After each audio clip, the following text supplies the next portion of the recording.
इब्तिदा करते हैं खुदावंद के बाबरकत नाम से, जो दिलों के भेद खूब जानता है।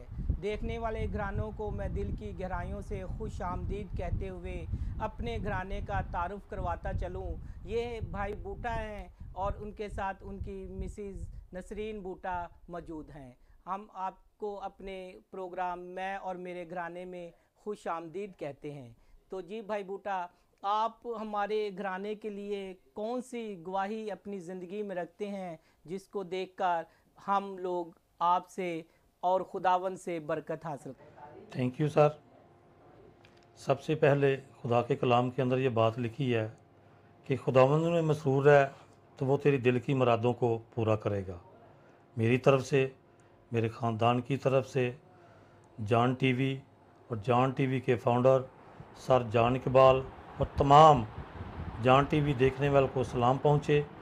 और मैं शुक्रगुज़ार हूँ जान टीवी का, जिन्होंने अपना कीमती वक्त निकाल कर आज हमारे घराने के अंदर इस बात के लिए आए कि हम अपनी गवाही जो है वो जान टीवी के साथ शेयर कर सकें। जी भाई बूटा, आप वो कौन सी गवाही हमारे साथ शेयर करेंगे? हमें ज़रूर उससे आगाह करें। जी, मेरी गवाही कुछ थोड़ी लंबी होगी, लेकिन मैं कोशिश करता हूँ कि इसको शॉर्ट करके जो है ना पेश किया जाए। मैं ज़िला गुजरांवाला के गांव के अंदर पैदा हुआ। पैदाइशी तौर पर हम प्रेस्बिटेरियन थे। उस वक्त मखना टैर एक मिशन थी गुजरांवाला के अंदर, और हमारा लगाव संडे स्कूल के साथ था। जो ही मैंने अपनी इब्तदाई तलीम वहाँ से हासिल की, मैट्रिक और एफए के बाद मैं किसी काम के सिलसिले में अपने ज़िला गुजरांवाला सूबा पंजाब को छोड़कर किसी और जगह चला गया। लेकिन मेरी ज़िंदगी बद से बदतर होती गई। लेकिन एक वक्त आया कि मैं अपनी ज़िंदगी से बहुत कुछ खो चुका था।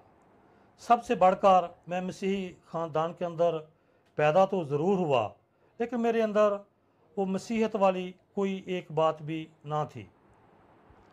लेकिन वक्त गुज़रता गया, वक्त ने साथ दिया, और 2013 के अंदर मेरी वालदा की डेथ हो गई। तो मैं उस वक्त 96 के अंदर वापस पंजाब में आ गया, और 2013 के दौरान जब मेरी वालदा की डेथ होती है तो मैं बेहद परेशान था। गो मेरी बीवी मेरे साथ थी, मेरे बच्चे मेरे साथ थे, लेकिन मुझे सुकून नहीं कहीं से भी मिलता था। लेकिन मेरी ज़िंदगी को तब्दील करने के अंदर सबसे बड़ा किरदार मेरी बीवी का।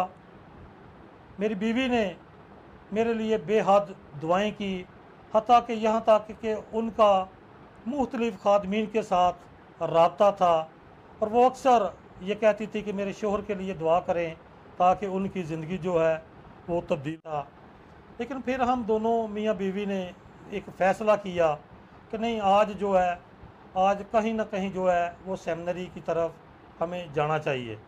तो लेकिन जब हम अपने घर से यहाँ शिफ्ट होते हैं तो हमने राब्ता करना शुरू कर दिया, और हमें एक खुदा के खादम मिले। उन्होंने हमारी इसके अंदर बहुत सारी मदद की। उन्होंने बहुत सारे लोगों के साथ राब्ता करके तो हमें Pakistan assembly of God Bible college का बताया कि ये बाइबल कॉलेज जो है ये दिलकशा के अंदर है। हम दोनों मियाँ बीवी ने मॉडल टाउन की जाने की बजाय हम दिलकशा की तरफ चले गए। तो जब हम दिलकशा के अंदर जो ड्रेस मिला, तो जब बोर्ड के ऊपर देखा तो वहाँ पर लिखा था कि Pakistan assembly of God Bible college. तो जब हम बाइबल कॉलेज के अंदर इंटरेस्ट होते हैं तो पता हमने किया जी यहाँ के प्रिंसिपल साहब कौन है। तो वहाँ पर हमें एक भाई मिले, उन्होंने कहा जी ये कमरा प्रिंसिपल साहब का है। तो जब कमरे को खोला तो सर जान जो थे, हमें ये नहीं पता था कि यही प्रिंसिपल हैं। तो सर जान इकबाल वहाँ पर बैठे हुए थे, उनके साथ सलाम दुआ हुई। तो मेरी मिसेज़ ने उनके साथ बात शेयर की कि ये मेरे हस्बैंड हैं।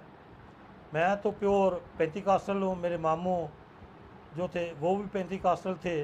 तो लेकिन मेरा शोहर जो है वो सेमिनरी यहाँ पर करना चाहते हैं। तो उन्होंने मुझसे पूछा कि आप भाई ये सेमिनरी किस लिए करना चाहते हैं। मैंने कहा जी मैं खुदा के कलाम को सीखने के लिए सेमिनरी करना चाहता हूँ। उन्होंने कहा चले ठीक है, आप यहाँ पर आ गए हैं तो आप भाई यहाँ पर इंजॉय करेंगे। लेकिन जब 2013 के अंदर मेरा एडमिशन हुआ तो मुझे आज भी ये वक्त याद है कि मैं एक अंधा शख्स था, एक गूंगा शख्स था, ना मैं कलाम से वाकिफ़ था, ना कलाम मेरी ज़िंदगी के अंदर था। मुझे आज वो वक्त की याद आता है। मैं आज भी अपने बच्चों के साथ आपके आने से पहले एक बात को शेयर कर रहा था कि बेटा, जब आपकी फूफो की छोटी की शादी हुई थी तो मुझे उस वक्त कलाम पढ़ना नहीं आता था। मेरी टांगें जो थी वो कांप रही थी, जो है ना, मुझसे तलफ़्फ़ुज़ भी सही तरह बोला नहीं जाता था। लेकिन AOG Pakistan assembly of God Bible college और सर जॉन इकबाल ऐसे शख्स हैं जिन्होंने मुझे बोलना सिखाया, जिन्होंने मुझे चलना सिखाया, और यहाँ तक कि उन्होंने मुझे खुदा के गहरे मकाशफा के भेद जो हैं वो हमें पढ़ाए ताकि हम कलाम की सच्चाइयों को जान सकें।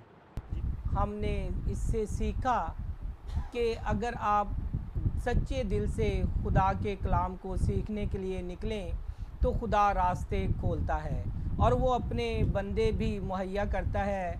जैसे इनकी मुलाकात एक खादम से हुई और उन्होंने फिर इन्हें सर जॉन के पास भेजा और सर जॉन ने इन्हें वेलकम किया और आज ये बाइबल स्कूल से स्टडी लेकर खुदा के साथ जुड़े हुए हैं और अपने घराने के लिए बायसे बरकत हैं। जी बाजी नसरीन, आप हमें बताएं, जैसे भाई बूटा की ज़िंदगी में आपका भी एक बहुत अहम किरदार है कि उन्हें ज़िंदगी बदल गई। तो आपकी ज़िंदगी में बहुत सी गवाहियाँ हैं, लेकिन आज आप हमारे घराने को कौन सी गवाही पेश करेंगे जिससे हमारे घराने बरकत पा सकें? तमाम जॉन टीवी, तमाम की टीम को जॉन टीवी देखने और सुनने वालों की खिदमत में सलाम अर्ज़। और मैं आज बहुत खुश हूँ कि ये जॉन टीवी की टीम हमारे घर में तशरीफ़ फरमा है। मैं दिल की अथाह गहराइयों से शुक्रगुज़ार हूँ सर जान साहब का और उनकी टीम का। तो मेरी गवाही कुछ इस तरह है कि मेरी 2 क्लास से जो लाइफ है, मैं पेंटिकॉस्टल के हॉस्टल में 2 क्लास से ही हूँ। तो हम लोग छोटे छोटे थे तब से रोज़ा रखते थे, रोज़ा दुआ में थॉरली मेरा टाइम ऐसे गुजरा। तो जब मैं नर्सिंग में आई तो ये है 2011 में मैंने पब्लिक सर्विस कमीशन का एग्ज़ाम पास किया।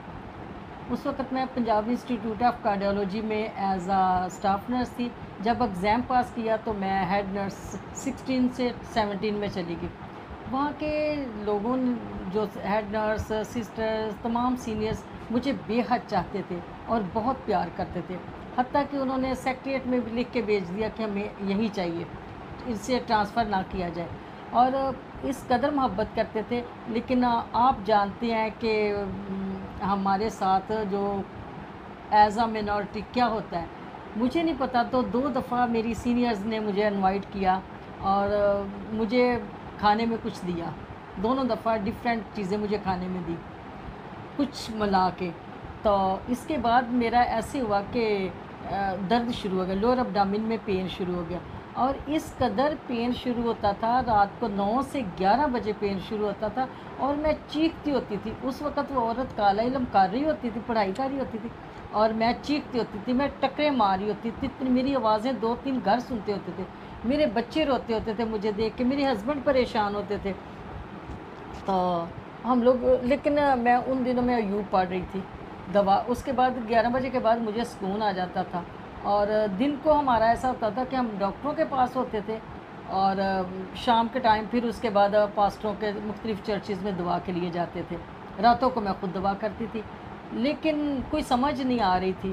तो फिर ऐसा हुआ कि डॉक्टर को डायग्नोज़ नहीं हुआ। एंड पे डायग्नोज़ हुआ तो उस वक़्त मेरी पेशाब की यूरिन की नाली, यूरिटर वगैरह ब्लॉक हो चुका था, कंप्लीट ब्लॉक हो चुका था, और मैं तड़पती थी। और ऐसे दवा कर रहे थे तो एकदम से किसी चीज़ की फटने की आवाज़ आई। उस वक़्त कि मेरा वजाइनल फस्टूला बन चुका था, और मेरी ये हालत थी कि यानी जिस तरह एक पाइप कंटिन्यू लगा होता है, इस तरह मेरा यूरिन कंटिन्यू निकलता था। और जब डॉक्टर के पास गए, डॉक्टर ने सारा चेकअप किया फातिमा मेमोरियल में, तो उसने कहा, मैंने कहा 1.5 माह से मुझे ऐसे है। उन्होंने कहा आप 1.5 माह कह रही हैं, 24 आवर्स तक ऐसे हो तो अंदर सेप्टिसीमिया फैल जाता है और इंसान बचता नहीं है। तो खुदावंद का शुक्र है। फिर उसके बाद मेरा उन्होंने ऑपरेशन की डेट दी। जब ऑपरेशन की डेट दी तो मैं ऑपरेशन के लिए गई, लेकिन मैं बहुत परेशान हो गई। मैंने कहा मेरे छोटे छोटे बच्चे हैं, जब मैं जा रही थी तो बच्चे रो रहे थे। मैंने कहा पता नहीं मैंने बचना है कि नहीं बचना। थोड़ी सी इंसान हूँ, खौफज़दा हो गई। तो फिर मैं घर वापस आ गई। मैं ऐसे प्रेयर कर रही थी तो फिर मैंने दुआ में देखा आसमान पे क्रॉस है और एक हाथ है वो मेरी तरफ है, और मुझे कहा गया कि आप परेशान ना हो, मैं तुम्हारे साथ हूँ, इस प्रोसीजर से तुमने ज़रूर गुजरना है। तो मैंने कहा खुदावंद तेरा शुक्र हो, जैसे तेरी मर्ज़ी। तो फिर मैंने अपने हस्बैंड से कहा, तो इन्होंने डॉक्टर से बात की, प्रोफेसर को, उन्होंने कहा सुबह ही आ जाए। खुदा का शुक्र है मेरा फिर ऑपरेशन हुआ। और जब मेरा ऑपरेशन हुआ तो प्रोफेसर ने कहा कि ये 2 ऑपरेशन होंगे, 3 माह के बाद एक होगा, क्योंकि ये बड़ा डेंजरस ऑपरेशन है, बड़ा क्रिटिकल ऑपरेशन है। 3 माह के बाद दोबारा होगा, तो हम गारंटी नहीं दे सकते कि कामयाब होता भी है कि नहीं। लेकिन खुदावंद का शुक्र है, जब वो ऑपरेशन कर रहे थे मैं दुआ कर रही थी, और उन्होंने 1 घंटे के बाद मेरे राइट साइड पे मुंह के आगे आके खड़े हो गए प्रोफेसर साहब, और मुझे मुबारक दी कि सिस्टर आपको बहुत बहुत मुबारक हो, जो 3 माह के बाद भी ऑपरेशन होना था वो ख़त्म हो गया, वो हो गया है, वो फिस्टूला भर गया है और आपका ऑपरेशन कामयाब है। तो कहते हैं कि आप कोई अल्लाह लोग हैं जो हमने देखा है। तो मैंने कहा खुदावंद तेरा शुक्र है, क्योंकि उसके कलाम में लिखा है कि कोई शख्स भी तेरे सामने ज़िंदगी भर ठहर नहीं सकता। जिस तरह मैं मूसा के साथ था वैसे तेरे साथ हूँ। तू हरसा ना हो, परेशान ना हो, फ़क्त मजबूत हो, दलेर हो, हौसला रख, तू जहाँ भी जाए मैं तेरे साथ साथ हूँ। तो मैंने कहा खुदावंद वाकई तो मेरे साथ है, तू अपने लोगों को कभी हकीर नहीं समझता, और खुदावंद से डरने वाले हमेशा ही खुदावंद के नज़दीक रहते हैं। आजमाइशें तो होती हैं, लेकिन खुदावंद उन सब में उन्हें रिहाई देता है। और फिर ये कि मैं एक ये चीज़ वाज़िया कहना चाहती हूँ कि हसद की आग एक ऐसी आग है, मेरे ऊपर भी हसद ही किया गया था। हसद की आग में जैसे हमारा माशरा हसद से एक दूसरे के साथ क्या कर रहा है, हसद की वजह से फरीसियों ने उकसाया कि खुदावंद को मसलूब करें। हसद की वजह से ही कायन ने हाबल को कत्ल किया। हसद की वजह से ही सऊल को उकसाया गया कि वो दाऊद को कत्ल करे। लेकिन मैं कहती हूँ खुदावंद हसद की आग से बचाए, जो इंसान को अंधा कर देता है और मौत के मुंह तक ले जाता है। मेरी यही आज अपने मसीहों से इल्तिजा है कि अपनी दुआओं में याद रखें कि हम गैर कौमों में रहते हुए, एज आ मिनॉरिटी रहते हुए, हमने अपने खुदावंद को याद रखना है। जब भी वहाँ जाएं आपका पाँव का तलवा टिके, आपने दुआ करनी है। ऑफिस में बैठे दुआ करनी है, अपने आप को उसके लहू में छुपाना है। मैं इसी तरह करती हूँ, और खुदावंद का शुक्र है कि खुदावंद ने मुझे सरफराज किया, सर बुलंद किया। खुदावंद का शुक्र। आमीन आमीन। हमारे प्रोग्राम का टाइम ख़त्म हुआ जाता है। अब हम अपने घराने से इजाज़त चाहेंगे। भाई बूटा आपका बहुत बहुत शुक्रिया वक़्त देने का, और सिस्टर जी आपका भी, और आपकी गवाहियों से यकीनन हमारे घरानों ने बरकत पाई होगी। और आइंदा के लिए आप देखते रहें कि हम अगले घराने के साथ बाबरकत तरीके से किस तरह आपके सामने पेश होते हैं। देखते रहिए जॉन।